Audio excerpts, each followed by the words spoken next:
पुरंजय सिंह ने लिखा है, लाओ त्से के बारे में कहा जाता है कि उन्होंने चीन की बाउंड्री को छोड़ना पड़ा, उन्हें चीन की बाउंड्री को छोड़ना पड़ा क्योंकि वो चीनी एम्परर के कोर्ट में सिविल सर्वेंट रहते हुए वहाँ के शासन नियमों से बेचैन हो गए थे। रियलिटी क्या है?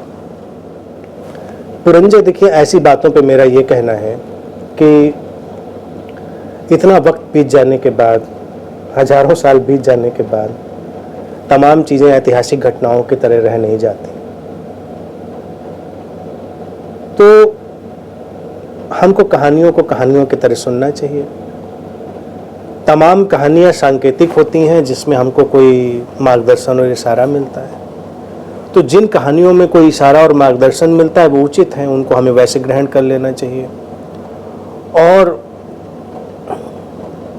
जो कहानियाँ विरोधाभासी हों या इनमें कोई सार ना हो, उनको छोड़ देना चाहिए। लाओ त्से रहे हों या बुद्ध रहे हों, मेरा मानना है कि इनके जीवन के संदर्भ में तमाम कहानियाँ गढ़ी जाती हैं।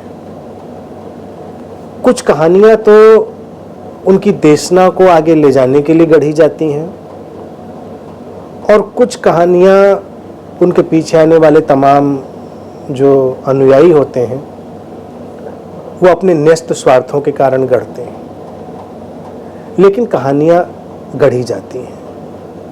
तो लाओ त्से के संदर्भ में भी हमको तमाम कहानियाँ मिलती हैं कि लाओ त्से के साथ ऐसा हुआ, लाओ त्से के साथ वैसा हुआ।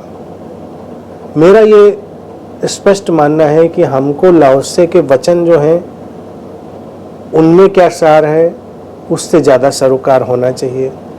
उनकी कहानियों में सच्चाई की बात ही मत ढूंढें। अब ये देखें, क्या इस कहानी से कोई हमारे लिए दिशा निर्देश निकलता है? निकलता है तो अच्छी बात, नहीं निकलता है तो उसको छोड़ दीजिए। तो इसलिए कोई भी ये बात नहीं कह सकता कि रियलिटी क्या है, और कहना भी नहीं चाहिए, क्योंकि हजारों साल बीत गए। एक घटना तुम्हारी आंखों के सामने हो, उसके अनेकों अनेकों वर्जन बन जाते हैं। तो जो घटना हजारों साल पीछे घटी हो उसके लिए कितने वर्जन बन जाएंगे, कितने उनके ढंग आ जाएंगे, उनकी कोई महत्ता नहीं है। लेकिन ईमानदार शिष्यों ने बहुत सारी कहानियाँ देशनाओं को आगे बढ़ाने के लिए गढ़ी हैं और हमें उनका वैसे ही स्वागत करना चाहिए और उनको वैसे ही स्वीकार करना चाहिए।